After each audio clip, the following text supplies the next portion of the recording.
Welcome to the most important week of the year for the podcast industry. Welcome to Podcast Movement 2025.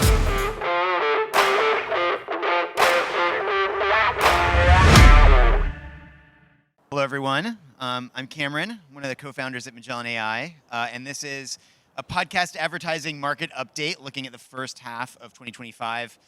So we'll kick things off in just a second, but if you are in this area, you should be listening to the purple channel on your headphones. So that's where we will be. To kick things off again, Cameron, one of the co-founders at Magellan AI, and I've been like half sales, half software engineering for most of my career. So I've been writing code for a very long time, but most of my real jobs have been in some kind of like sales or growth capacity, like I do at Magellan AI. And then Jim? Yeah, I'm Jim Ballas. I'm our GM of measurement. I run all things attribution, measurement, and a lot of the analytics side for Magellan AI.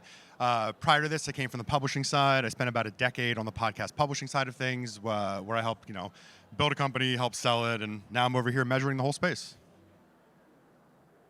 So before we get into it, what is Magellan AI?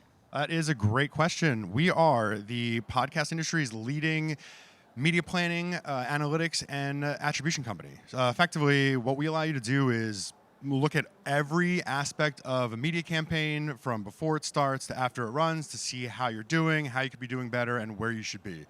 On the intelligence side, we're telling you where you should buy, what advertisers you should target. Verification, did you buy ads? We make sure they ran like they're supposed to, giving you all the right tools so you can make sure you got what you paid for. And on the attribution side, we're measuring, did it work? Are you driving results? How are your KPIs? One question we get a lot, especially in this day and age of AI, is what is the AI in Magellan AI? So we were in AI way before it was cool. And so we have our .ai domain going back many years. We had built a very effective ad detection algorithm. And so our AI goes into episodes of podcasts and it scans through the episodes, it identifies the ad placements, and then it picks up a bunch of metadata about those ad placements. So we'll flag whether ads are host-read or produced.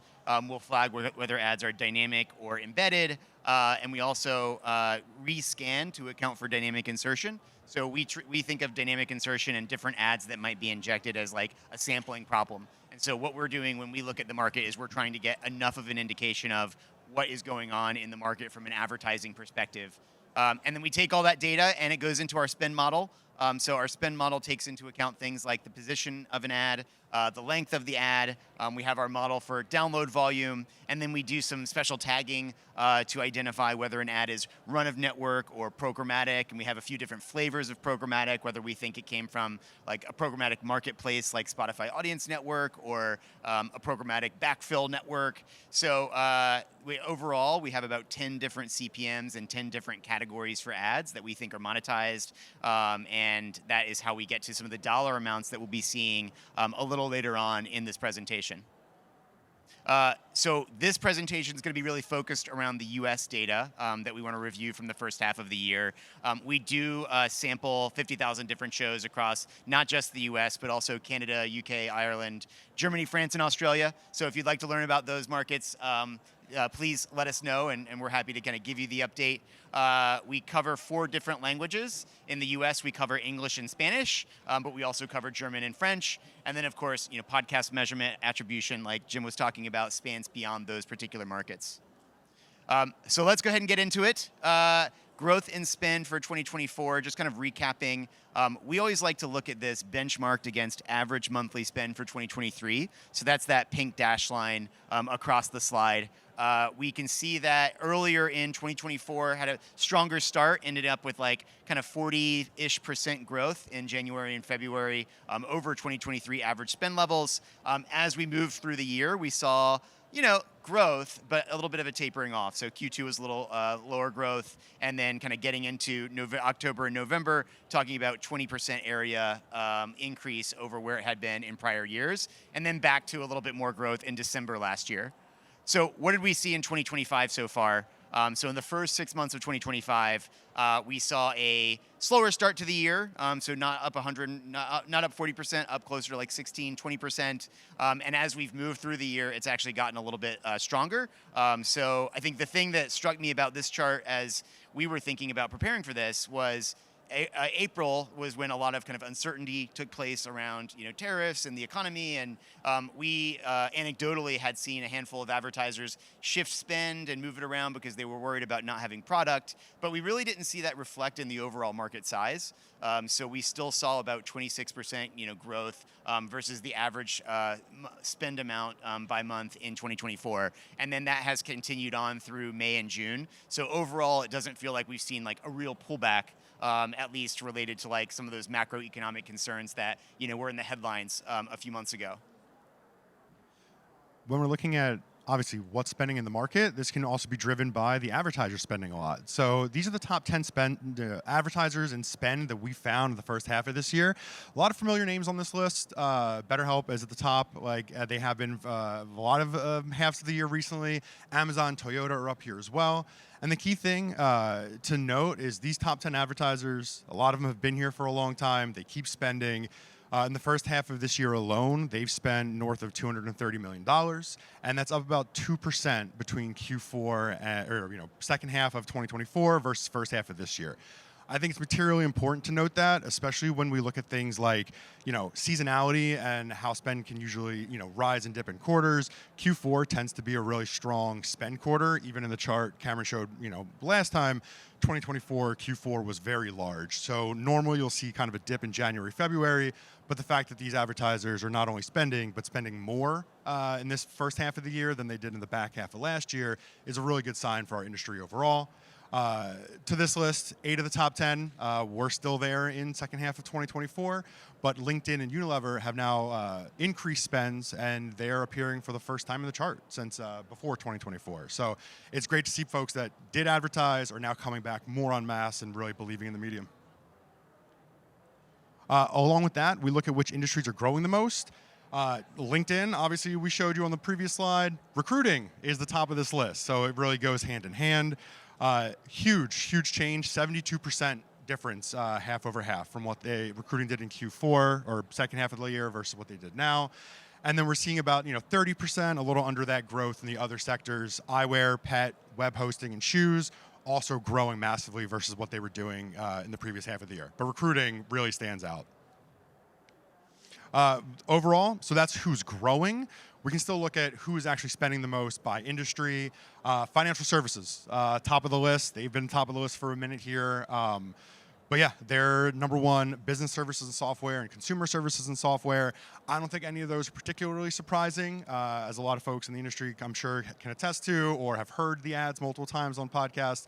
A lot of direct-to-consumer market here, and of course, business services and software. We tend to be a pretty affluent and high household income, decision-maker-driven media, so that is a very good driver of response. It also just illustrates, like, more broadly, the year-over-year change, as you can see, ranges from, in some cases, like closer to 50%, in some cases as low as 7-10%. And these are still very large industries that have advertised on podcasts for a long time, like the food category, for example, coming in at over $100 million in spend in the first half of the year. But really reflective of, like, your mileage will vary as you're talking to different advertisers in different industry categories as to, like, what their kind of spend patterns are, and kind of how they vary across different groups. So with that in mind, one of the ways we also cut this data is we look at direct response, brand awareness, and tune in. So we've got a breakout here. The light, the pink is the first half of 2024, kind of set at 100%, and then half one of 2025 is the dark blue here. And so it's kind of interesting, brand awareness up around 29%, outpacing growth in direct response. So I think historically, if we've looked at this presentation from years in the past, podcasts have been thought of as more of a direct response advertiser medium. And while that's certainly still the case, there's a lot of increase in spend activity. We also see brand awareness growing pretty substantially, and then of course tune in growing around 18% off of a little bit of a smaller base. So overall, direct response made up around 45% of spend in the market, so less than half at this point of the market we consider to be direct response. So despite the fact that we looked a few slides earlier, some of those top advertisers were certainly direct response advertisers, they're not necessarily at this point, the bulk of what we consider to be the market. Looking at this one, when we're talking about how many shows someone buys. So we're looking at the average number of shows per advertiser in half one. You can get a couple different insights from these kind of numbers in these charts, but the key thing, on average, a brand will advertise on 16 shows, or at least they did in the first half of this year. Normally, you're in for a penny, in for a pound with a lot of these folks. However, that can be skewed a little bit when we look at something like, let's say, phone, internet, cable, with 92 is the average number of shows per advertiser. Some of that can be driven by programmatic spend or run of network spend, where they might be hitting a lot of different shows, even though it's not necessarily like a host-read or sole show integration. So to that point, of the advertisers we analyzed, just over half, so about 51%, they advertise on just one show. So we tend to be still a very niche-driven market, dedicated listeners. Sometimes you find a marketer that has that piece of content they love, they think is the perfect fit, so they'll jump into that. To that point on this slide, this is where we're showing of those things where there's one advertiser. A lot of them are being episode takeovers. It's an intentional thing. Someone is coming to say, I love this show, I love this alignment, I want to be the advertiser in this episode. So where we see that happen, we're seeing takeovers in about 5% of all episodes we sampled in the first half of the year. About 62% of that, just one ad, the only ad in the show. And you change up to 10% where you're having 3 ads for the same product. They're going to give repeated hits across the board. And where we see that happen, especially, it tends to be focused technology and science. Those are the 2 genres that are driving these kind of single episode takeovers the most. So especially when you think of like dedicated listenership, intelligent listenership, people you want to have focus on your audience, that's where we're seeing those genres really lead the pack here. So kind of taking a step back, we wanted to look at changes in brand activity. We've seen some of these stats kind of throughout, baked into some of these other slides we've been looking at in terms of the different industries and how large those industries are, going back a few slides. So on the left-hand side here, we have the brand's average monthly spend. On the right-hand side, we have total brand count. Kind of like this to get some insight into what we see the average brand spending, and in this case average brand monthly spend is around 50K in the first half of the year, around 12,900 advertisers that we picked up. I should say brands, and it's worth noting when we think about brands, at least we think about what the lowest level product being advertised in a particular ad was. So if it's like let's say Amazon.com. Amazon, as the parent company, also owns Whole Foods. It also owns Audible. So all of those get rolled up, and we consider those to be kind of like, again, parent advertisers. So when we look at brand numbers in this presentation, we're really talking about like the products that are actually being talked about like in the specific ads. And then the other thing we like to do is look at not just brands overall, but how did new brands specifically test out the channel in the first half of the year. So we picked up around 2,200 new brands. These are advertisers, again, appearing on podcasts for the first time in the first half of the year. The average first month spend for new brands in the first half of the year was around $19,000. So just kind of keep that in mind compared to that like $50,000 level that we saw on the prior slide in terms of like how we can think about some of these brands starting to ramp spend. Average ad length was around 49 seconds. The typical spot was a mid-roll. So that's how these brands were coming to market and testing podcasts for the first time. This kind of looking at this data in more context. Again, we talked about the $19,000 number. We also talked about like that new brand count of around 2,200. So new brand count has gone down, right? That's what the numbers on the right of the screen are showing you. However, average first month spend has gone up. We certainly are seeing, and again, we are seeing more brands and products, or fewer brands and products, I should say, in the first half of the year compared to the first half of 2024. But we're seeing, basically a bigger amount of spend from each of those brands. So the overall dollar amount isn't changing actually quite that much, from the new brand set. Similarly, when we're looking at what advertisers are doing the most, we're looking at which genres they're spending on. So when it comes to new brands, where are they entering? Where do they come in the space for the first time? And what we're seeing is the vast majority, or not vast majority, it's 32%, coming in between sports and news combined. I think especially the call out here, these are very common categories you might find in other media, very brand safe in a lot of capacities and very familiar to a lot of people. So if you're testing a channel for the first time, it's a really easy way to come in the door. And then as we've seen in other slides, a lot of them, once they come in the door, they ramp that spend up. So sports and news coming up top. And then as you would expect, comedy, such a large sector in podcasting, is number 3 at 10%. YouTube. It might have been a topic. I think you guys might have heard this word a few times throughout this conference, but YouTube is a big thing now, in case you haven't heard.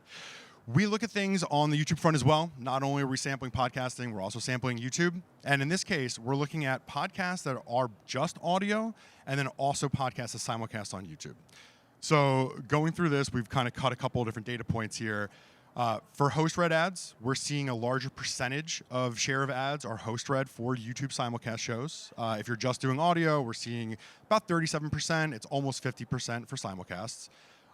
The share of audio or share of airtime dedicated to ads, it's also higher on the YouTube simulcast end of things. It's about 7.5%, and we're just under 7% for ad time in audio itself. Direct response is higher on simulcast as well. So it's about 10% higher as we're seeing like the share. I think part of that is coming from the programmatic space especially. We're seeing a lot of audio where you might getting run of network or programmatic spend that tends to be a little more, brand awareness. And then likewise, direct response renews at a higher clip when you also have video component. So we're seeing 42% renewal rate on average across shows as simulcast compared to 27% in the podcast space alone. Yeah, worth noting that there's an increase in ad load, right, on simulcasts compared to podcasts. You wouldn't necessarily expect that to go hand in hand with an increase in the direct response renewal rate as well. What that indicates is like those ads are effective. They're working well enough, even though there are more of them.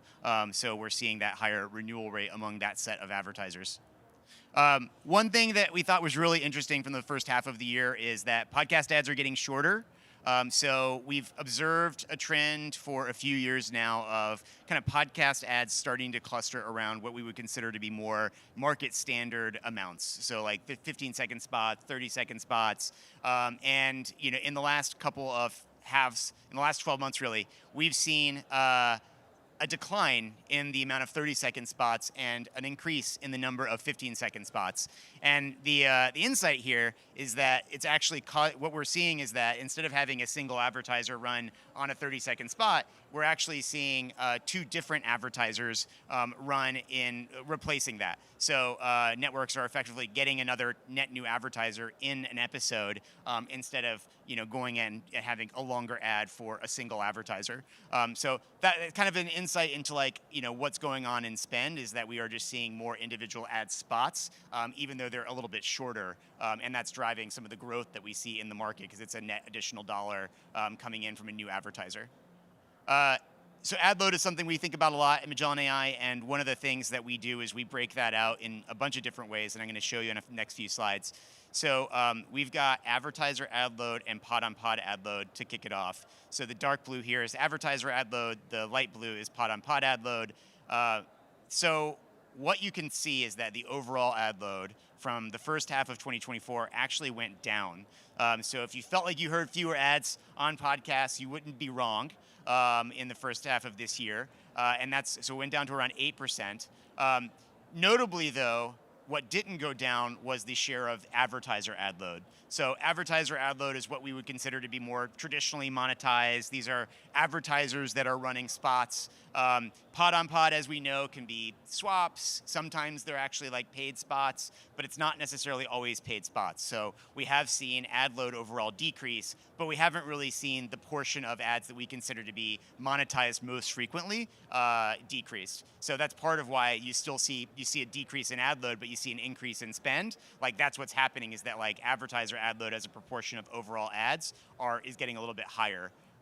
So just to put that in context, there's about the decrease is about 32 seconds in terms of an hour-long episode. That's the change that's happened between the first half of last year and the first half of this year. We also like to look at ad load on basically a comparison between different genres. So true crime right at the top there with the most ad load across the different categories. And we've got also the most ad load for pod-on-pod as well. So the pink here is Q1 data, the blue is Q2 data, and so we're doing a little comparison there. But thought it was interesting to highlight that we see true crime on this list, but not necessarily on the genres that new brands are testing out the most. part of the reason for that is because the advertisers that are running on true crime are probably a little bit stickier. So they're sticking around on true crime, and that's reflected in like the higher ad load percentages as well. Ad length, or I should say episode length, also works in a different way with ad load. So we talked earlier about like the standardization of ad units, like the 15-second spots, the 30-second spots. Those remain the same, even if you're selling, let's say, ads on a 15-minute episode. And so what ends up happening is that ad load on a 15-minute episode could be as high as or average as high as 20%.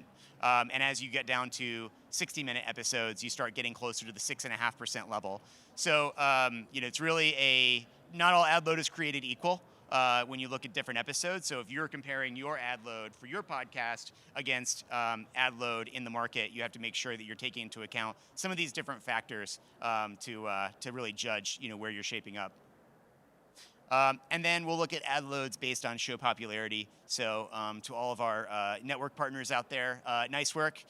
Clearly, selling more ads. So the way to think about this is top 500. These are going to be shows that are, the most commonly represented by big networks, have big sales teams, and are kind of going to market in a big way. And we typically see have seen ad loads in the kind of 8 to 9% range. Ad load a little bit down from the first half of 2024, as we saw in some of those prior slides. We can also see top 501 to 3,000. Those are that kind of like middle tier of shows. And then we have the green as top 3,000 plus. And so that is, these are going to be the smaller shows that we measure. And so as you can see, like ad load, goes down as you get further and further out into smaller shows, which kind of makes sense, based on the fact that some of those shows may not be monetizing directly, or they may be doing like smaller scale kind of sales operations. So that's one of the ways that we kind of look at this data as well. So let's look ahead to the second half of the year. What do you think is going to happen next, Jim? I think we're going to keep going up. I think we're in a good spot right now. What do you think? I hope so.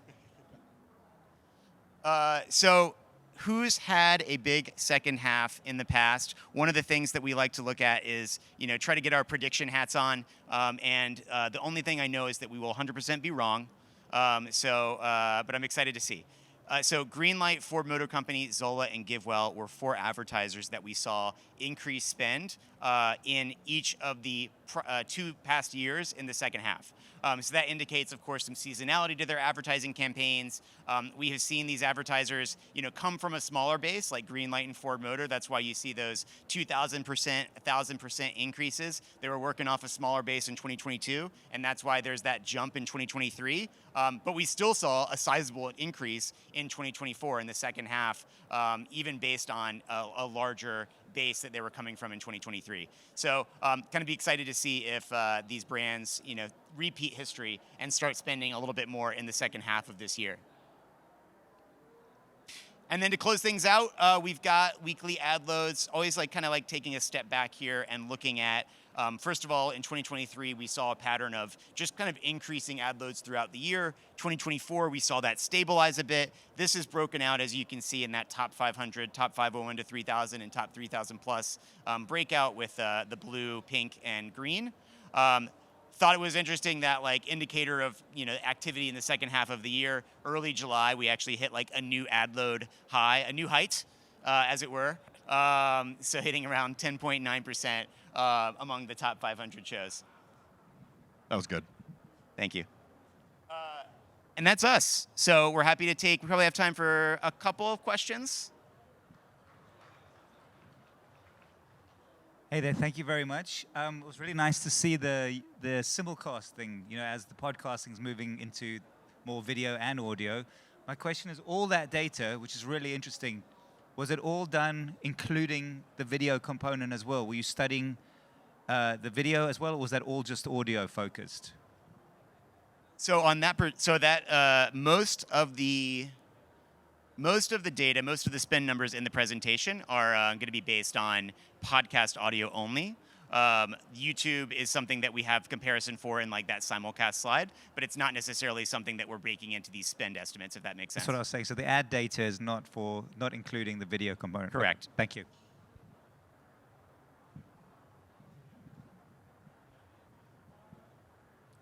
A lot of that data was showing what podcasts are doing. Do you have any data that shows sort of what's most effective, or is there sort of a baked-in assumption that like if big podcasts are doing this, they've already done that analysis and this is most effective?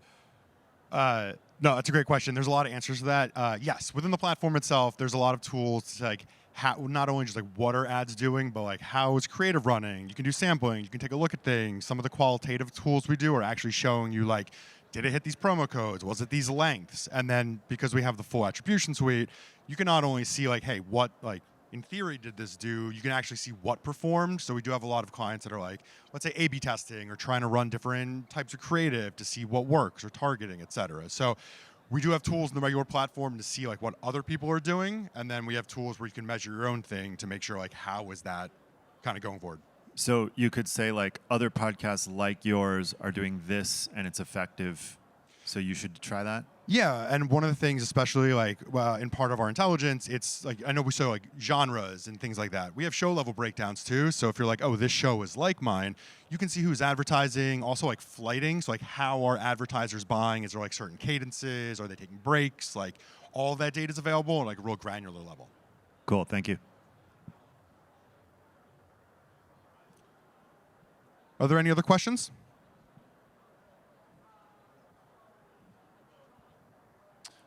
I'm wondering from a network or publishing side, how are larger networks, if at all, using your platform from a compliance standpoint, making sure that ads are done correctly at spec and increasing efficiency, essentially?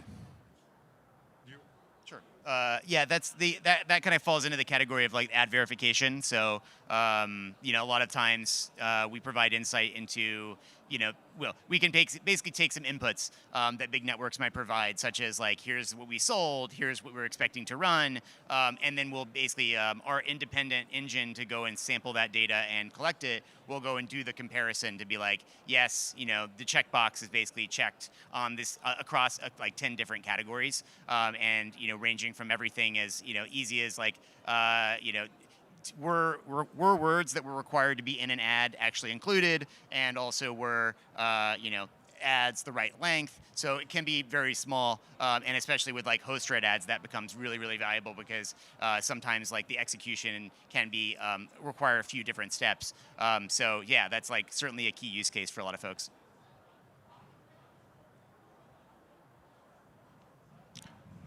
All right, I think that's everything. Thank you so much, everyone. We're Jim and Cameron from Magellan. If you have any questions, feel free to come grab us. And thanks so much for attending. Thank you.